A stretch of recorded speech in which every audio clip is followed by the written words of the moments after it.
مولانا محمد وبارك وسلم.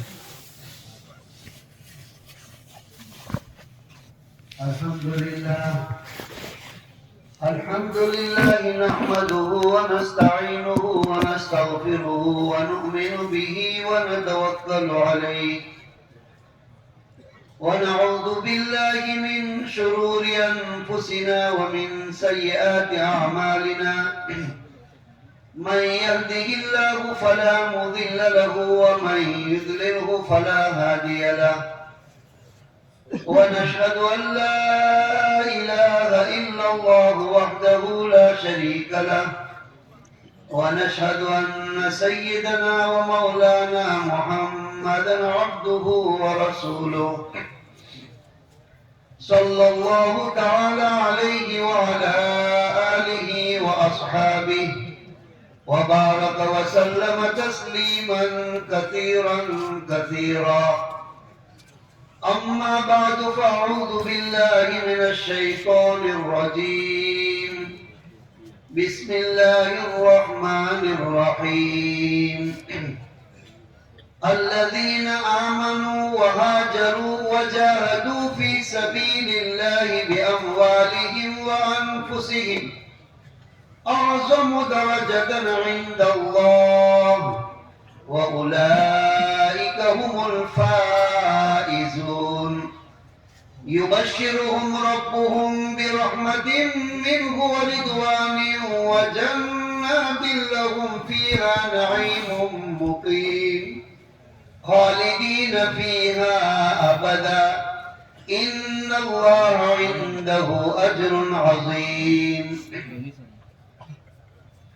وقال رسول الله صلى الله تعالى عليه وسلم: إذا تبايعتم بالعينة وأخذتم أذناب البقر ورضيتم بالزرع وتركتم الجهاد سلط الله عليكم الذل لا تنزعوا عنها حتى ترجعوا إلى دينكم أو كما قال عليه الصلاة والسلام. میرے محترم بزرگوں، بھائیوں اور دوستوں، اللہ جل جلالہ عم نوالہ نے ہمیں اس دنیا میں چھوٹی سی مختصر زندگی دے کر بھیجا ہے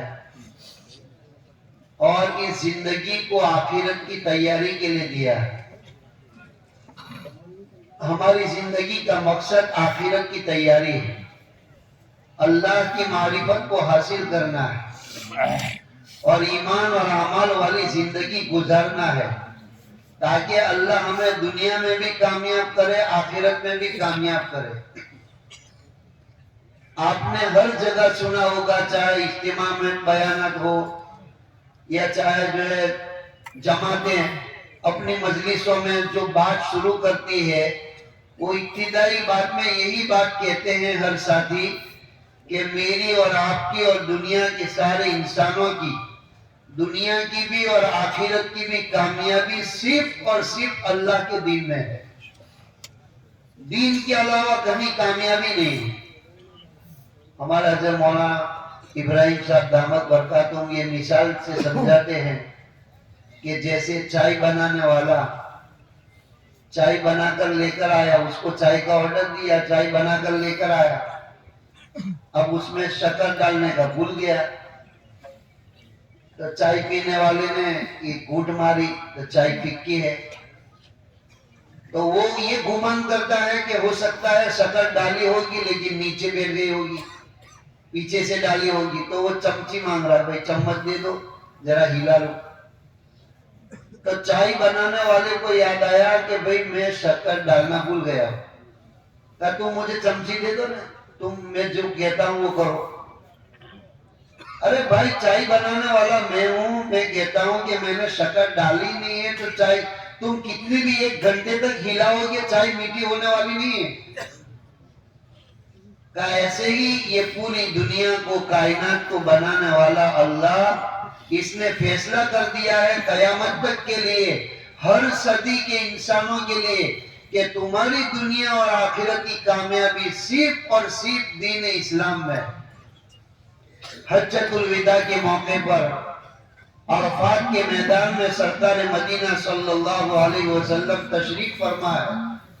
عصر مغرب کے بیچ کا وقت ہے، آپ اونٹنی پر سوار ہیں، آپ دعاؤں میں لگے ہوئے ہیں، اور اسی وقت یہ آیت خوشخبری کی نازل ہوئی. الیوم اکملت لکم دینکم واتممت علیکم نعمتی ورضیت لکم الاسلام دینا. اے دنیا کے انسانوں، آج کے دن دین اسلام کو کامل و مکمل کر دیا. اللہ نے اپنی ساری نعمتیں دنیا میں اتار دی، اور تمہاری پوری انسانیت کے لیے، کامیابی کے لیے اللہ نے دین اسلام کو پسند کر لیا. ہاں، یہ دین اسلام ہمارا من گھڑت دین نہیں ہے، انسانوں کا گڑا ہوا مذہب اور دین نہیں ہے. یہ دین اسلام آسمان سے اترا ہے، اللہ نے اتارا ہے. قرآن کی شکل میں حضرت محمد رسول اللہ صلی اللہ علیہ وسلم کے واسطے سے یہ دین کو اتارا ہے آسمانوں سے. تو یہ آسمانی فیصلہ ہے کہ قیامت تک ہر صدی کے انسان، چاہے کوئی بھی کسی بھی خاندان سے تعلق رکھتا ہو، کسی بھی ملک کا ہو، کسی بھی خطے کا ہو، کالا ہو، گورا ہو، مرد ہو، عورت ہو، مالدار ہو، غریب ہو، تمام دنیا کے انسانوں کی کامیابی کا ایک ہی رستہ ہے، اور وہ دین اسلام ہے. کہ دین کے اوپر اگر زندگی گزاریں گے تو اللہ مالداری میں بھی کامیاب کریں گے، غریبی میں بھی کامیاب کریں گے، مردوں کو بھی کامیاب کریں گے، عورتیں چلے گی تو عورتوں کو بھی کامیاب کریں گے، اور دنیا میں بھی کامیاب کریں گے، آخرت میں بھی کامیاب کریں گے. تو اللہ جل شانہ نے ہمیں دنیا آخرت کی کامیابی کے لیے دین دیا، اور دین یہ ایمان اور عمل والی زندگی کا نام ہے کہ 24 گھنٹے کی زندگی ہماری اللہ کے حکموں کے مطابق اور جناب رسول اللہ صلی اللہ علیہ وسلم کے طریقوں کے مطابق ہماری زندگی بن جائے. یہ زندگی اللہ کو مطلوب ہے. اس لیے حضرت مولانا محمد الیاس صاحب نور اللہ مرقدہ ان کے ملفوظات میں یہ بات لکھی ہے. اے حضرت فرماتے تھے کہ میں اس راستے میں لوگوں کو نکالنے کے ذریعے سے یہ بات کہنا چاہتا ہوں کہ جس ایمان پر تم مطمئن ہو کر بیٹھے ہیں وہ ایمان تمہارا دھوکہ ہے. اللہ کو جو مطلوب ہے ایمان، وہ ایمان ہمیں بنانے کے لیے اللہ کے راستے کی محنت میں جانا ہے. کہ اللہ کو کون سا ایمان مطلوب ہے؟ کہ اللہ کو وہ ایمان مطلوب ہے جو ہمارے آقا جناب رسول اللہ صلی اللہ علیہ وسلم نے ایمان کامل کی علامتیں اور نشانیاں بتائی. ایک حدیث میں آپ نے فرمایا اذا سرتک حسنتک وساءتک سیئتک فانت مؤمن. ایک صحابی سے فرمایا رضی اللہ عنہ کہ دیکھو، جب تمہارے دل میں نیکی کرنے سے خوشی پیدا ہو جائے اور کوئی گناہ اور اللہ کا حکم ٹوٹنے سے تمہارے دل میں بے چینی پیدا ہو جائے، جب تمہارے دل کی یہ کیفیت بن جائے، سمجھ لو تم کامل مومن ہو گئے. اب یہ ہمارے ایمان ناپنے کا تھرمومیٹر ہے یہ حدیث، کہ جیسے دنیا کے روپیے اور پیسے اور دولت آنے سے ہم کو ایک دلوں میں خوشی محسوس ہوتی ہے، اور دنیا کا ہزاروں کا نقصان ہونے سے جیسے دل میں آگھات لگتا ہے اور بے چینی پیدا ہوتی ہے، یہ دلوں کی کیفیت عمل کے کرنے پر خوشی اور عمل کے چھوٹنے کے اوپر بے چینی پیدا ہو جائے تو سمجھ لو ہمارا ایمان کامل ہو گیا. یہ کامل ایمان بنانے کی محنت ہے. یہ دلوں کی کیفیت پیدا کرنے کی یہ محنت ہے کہ اللہ کے راستے میں نکل کر آدمی نمازوں کا اہتمام کرے، اپنی نمازوں کو جاندار بناوے اور اپنے ایمان کو بڑھاوے، تاکہ اس کا ایمان اس کو حرام کاموں سے روکے اور اللہ کے فرائض پر کھڑا کر دے. یہی حدیث کا مفہوم ہے کہ نیکی کرنے سے آدمی کو ایسی خوشی ہو جائے جیسے سمجھ لو کسی دن تہجد پڑھ لی، فجر بھی پڑھ لی، اشراق بھی پڑھ لی، چاش بھی پڑھ لی، پانچوں نماز تکبیر اولا کے ساتھ صف اولا میں پڑھ لی، تو اس کو اتنی خوشی ہو جائے جیسے ایک دن میں لاکھوں روپے کما لیے. اور کسی دن فجر کی نماز چھوٹ گئی یا عشاء کی نماز چھوٹ گئی تو اتنی بے چینی پیدا ہو جائے کہ جب تک قضا نماز نہ پڑھ لے اور اللہ سے رو دھو کے توبہ نہ کر لے وہاں تو اس کو چین نہ پڑے۔ یہ ایمان اللہ کو مطلوب ہے، یہ ایمان مطلوب ہے۔ اس لیے اللہ تعالیٰ نے ہمارے ایمان کو بنانے کے لیے صحابہ کرام کے ایمان کو معیار بنایا کہ ایمان لاؤ تو ایسا جیسے یہ صحابہ لائے۔ قرآن پاک میں سورہ بقرہ میں 2 آیتیں ہیں۔ ایک جگہ تو اس زمانے کے منافقوں کو کہا گیا کہ وَإِذَا قِيلَ لَهُمْ آمِنُوا كَمَا آمَنَ النَّاسِ، کہ دیکھو تم تو خالی ایمان کا دعویٰ کر رہے ہو، تمہارے اندر تو کفر اور نفاق بھرا ہوا ہے، یہ ایمان ہمیں نہیں چاہیے، ہمیں تو خالص ایمان چاہیے۔ جب ان سے کہا جاتا ہے منافقوں کو کہ ایسا ایمان لاؤ جیسے یہ لوگ ایمان لائے، الناس یعنی یہ لوگ ایمان لائے، یہ لوگ سے مراد صحابہ کرام ہیں، کہ ان کے جیسا ایمان لاؤ، ان کے جیسا ایمان لاؤ، کما آمن الناس۔ تو وہ کیا کہتے ہیں؟ منافق لوگ صحابہ کرام کو حقیر سمجھتے تھے، کہ قولو انؤمنو کما آمن السفہاء، ہم ایسا ایمان لائے جیسے یہ بیوقوف ایمان لائے۔ نعوذ باللہ، صحابہ کو بیوقوف کہہ رہا ہے، حالانکہ بیوقوف وہ تھے اور وہ لوگوں کو دھوکہ دینا چاہتے تھے۔ ایمان وہ نماز بھی پڑھتے تھے 5 وقت کی حضور صلی اللہ علیہ وسلم کے پیچھے، لیکن اندر میں نفاق تھا، اندر میں خالص ایمان نہیں تھا۔ اللہ تعالیٰ نے تو ان کا بھالا کھول دیا۔ اذا جاءك المنافقون، جب آپ کے پاس منافق آتے ہیں تو قولو کہتے ہیں نشہد انک لرسول اللہ، ہم گواہی دیتے ہیں کہ آپ اللہ کے سچے رسول ہیں، واللہ یشہد ان المنافقین لکاذبون، اللہ گواہی دے رہا ہے یہ لوگ جھوٹے ہیں۔ دل سے یہ ایمان نبی پر نہیں لائے، دل سے اللہ پر ایمان نہیں لائے، دل سے آخرت کو نہیں مانتے۔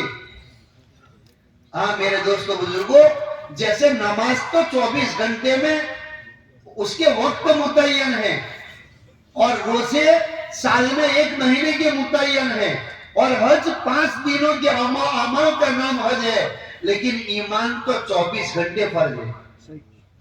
اور اعمال کی کمزوری اور اعمال کی کمی تو اللہ برداشت کر لیں گے اور اللہ معاف کر دیں گے، لیکن کسی کی ایمان کے اندر کھوٹ ہوگی، ایمان کا کھوٹ اللہ معاف نہیں کریں گے۔ ایمان کے ساتھ اگر شرک مل گیا ہے تو وہ اللہ معاف نہیں کرے۔ ایمان تو خالص چاہیے، اور ایمان ایک دلوں کی کیفیت کا نام ہے، اس کا کوئی ظاہر عمل سے ہوتا ہے، کہ جس کا ایمان جتنا پاور والا اور جتنا مضبوط ہوتا ہے اس کا عمل بھی اتنا جاندار ہوتا ہے۔ اس کے دل میں اخلاص، اس کے اخلاق اچھے ہو جائیں گے، اس کی نماز جاندار بن جائے گی، اس کی زندگی میں سچائی آ جائے گی، امانت داری آ جائے گی، اس کی آنکھوں میں شرم و حیا آئے گی، اس کی زبان کے اندر میٹھا بول آئے گا، یہ غیبتوں سے بچے گا، یہ بدنظری سے بچے گا۔ اسی لیے ایک بزرگ فرماتے ہیں ایمان پر خاتمہ چاہتے ہو تو چند اعمال کی پابندی کرو۔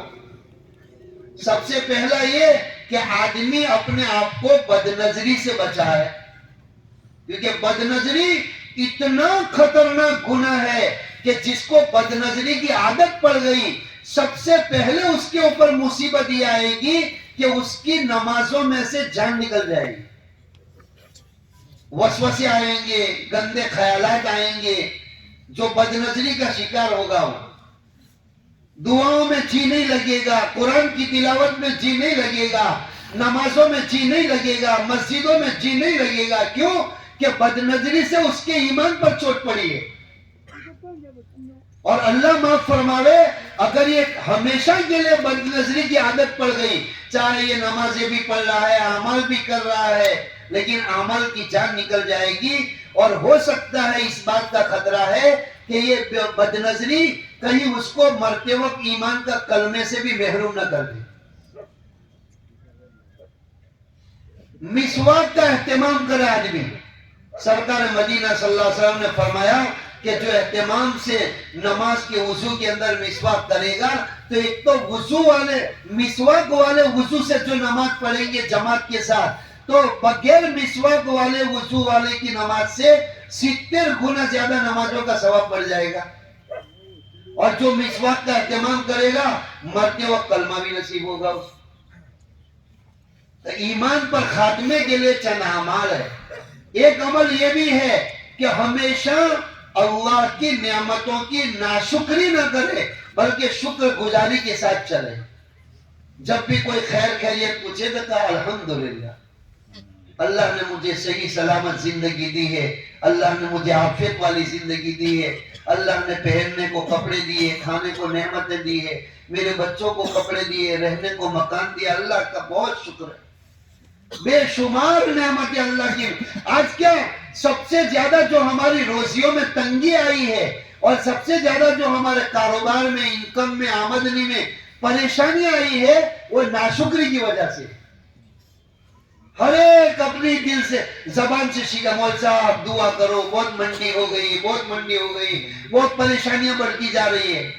حالانکہ اللہ تعالیٰ اتنی ساری نعمتوں سے ہمیں نواز رہا ہے.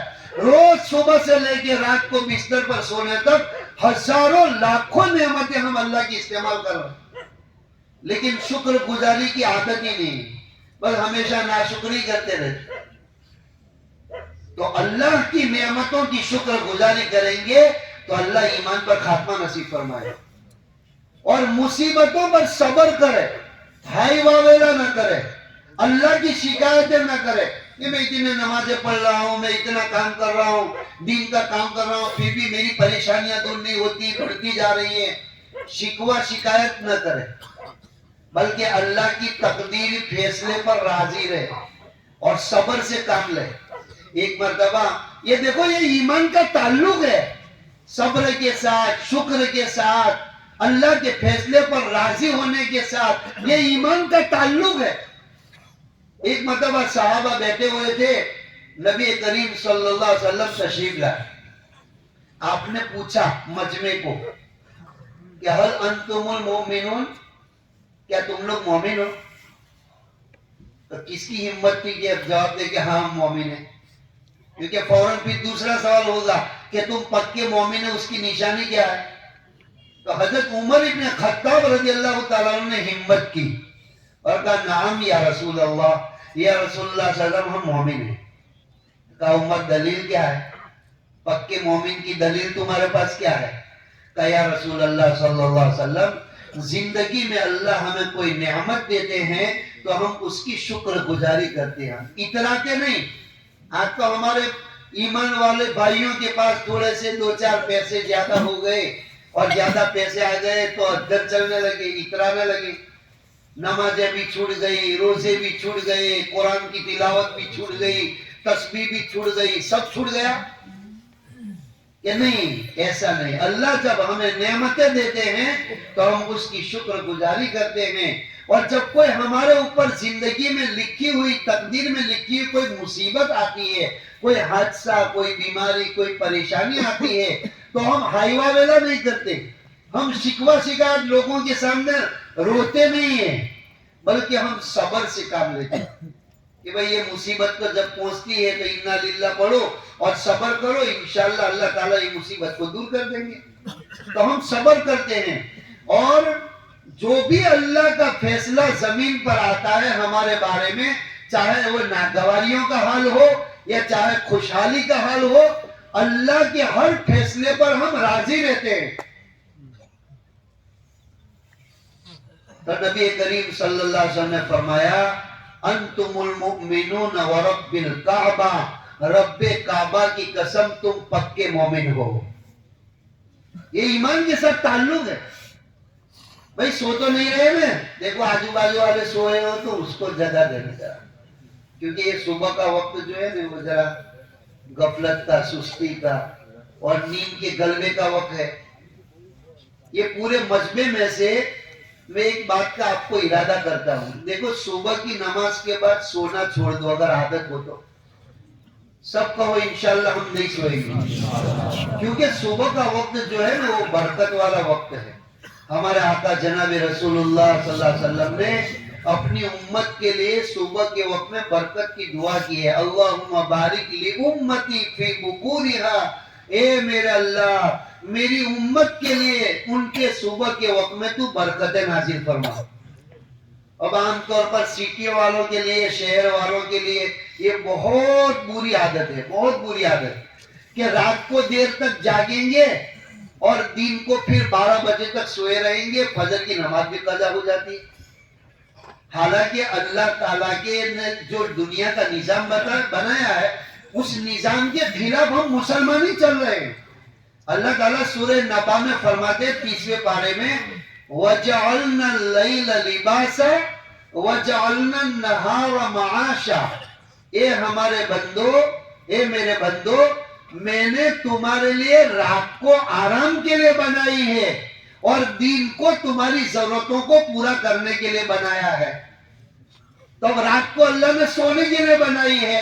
تو ہمارے ایمان والے بھائی بہت ساری تعداد میں, بہت بڑی تعداد کے اندر راتوں کو 12 بجے تک 1 بجے تک باہر بیٹھنے کے لیے جاتے ہیں, گھومنے کے لیے جاتے ہیں. اور اب تو موبائل آ گیا تو گھر میں رہتے ہوئے بھی موبائل چھوڑتے نہیں ہیں اور رات کو 12-1 بجے تک موبائل دیکھتے دیکھتے جب موبائل چھاتی پر گر جاتا ہے اس کے بعد آدمی سوتا ہے. اب اندازہ لگاؤ بغیر وضو کیے ہوئے, بغیر کلمہ پڑھے ہوئے, بغیر یہ وظائف جو رات کو سونے کے وقت پڑھنے کے ہیں, بغیر اللہم بسمک اموت واحیا, بغیر کلمہ پڑھے ہوئے موبائل دیکھتے دیکھتے جب سو جائیں گے, اللہ نہ کرے اگر ایسی حالت میں نیند میں موت آ گئی تو پھر کیا ہوگا؟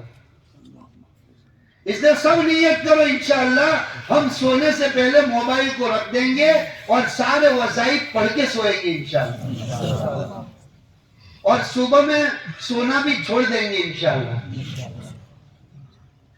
من صلی صلاۃ الصبح فهو فی ذمۃ اللہ, کہ جو صبح کی نماز پڑھے گا دن بھر میں پورے کاموں میں اللہ اس کی مدد کرے گا اور یہ اللہ کی حفاظت میں آ جائے گا. حضرت شیخ نے لکھا ہے فضائل اعمال میں کہ جو صبح کی نماز پڑھ کے اپنے کاروبار میں جاتا ہے اس کے ہاتھ میں ایمان کا جھنڈا ہوتا ہے, اور جو نماز قضا کر کے نماز چھوڑ کر جاتا ہے اس کے ہاتھ میں شیطان کا جھنڈا ہوتا ہے. اور ایک حدیث میں تو یہ الفاظ ہے حدیث میں کہ جب صبح کا عین جماعت کا وقت قریب ہوتا ہے, فجر کی نماز کی جماعت کا وقت قریب ہوتا ہے, تو عین وقت میں شیطان تھپکیاں دے کر لوریاں پڑھتا ہے. جیسے ماں بچے کو وہ لوری میں جو ہے سلا کر کے لوریاں پڑھتی ہے, ایسے شیطان تھپکیاں دیتا ہے. اس لیے آپ دیکھو تجربہ کرنا, اب ہم سب کو تجربہ ہے, اذان کے وقت سب کی آنکھ کھل جاتی ہے, بولا ابھی اٹھتا ہوں ابھی اٹھتا ہوں. جیسے جماعت کا وقت قریب ہوتا ہے اتنی گہری نیند آتی ہے کہ وہ یہاں تک کہ نماز کا وقت نکل جاتا ہے. تو اس وقت میں سب کے پاس شیطان آتے ہیں. اگر سوئلے ہوتے ہیں اذان کے بعد بھی جو لوگ سوئلے ہوتے ہیں ان کے پاس شیطان تھپکیاں دیتا ہے, علیک لیل طویل فرقد, علیک لیل طویل فرقد, یہ لوریاں پڑھتا ہے وہ. سو جا ابھی تو بہت لمبی رات ہے, بہت لمبی رات ہے, سو جا. اس کے بعد حدیثوں میں یہ الفاظ ہے کہ جب مسلمان سویا رہتا ہے اور جیسے سورج نکل گیا, فجر کی نماز کا وقت قریب ہوا, ایسے ہی بال الشیطان فی سماخہ, یہ الفاظ حدیث کے, بال الشیطان فی سماخہ, کہ جیسے سورج نکلا اور جیسے فجر کا وقت ختم ہوا اور اس کی نماز قضا ہوئی, شیطان اس کے کانوں کے سوراخوں میں پیشاب کر کے چلا جاتا ہے. یہ ہمیں احساس نہیں ہوتا, لیکن اللہ کے پیارے رسول صلی اللہ علیہ وسلم کی یہ حدیثیں ہیں, یہ پکی بات ہے. اب بتاؤ جس کے کان میں شیطان پیشاب کر دے اس کا پورا دن کیسا جائے گا؟ پھر اس کو دنیا کے کاموں میں بھی دل نہیں لگتا. تو پورا مجمع نیت کرے انشاءاللہ موت تک کبھی ہماری فجر کی نماز قضا نہیں ہوگی انشاءاللہ. یہ 4 مہینے چلے, سال, بیرون اندرون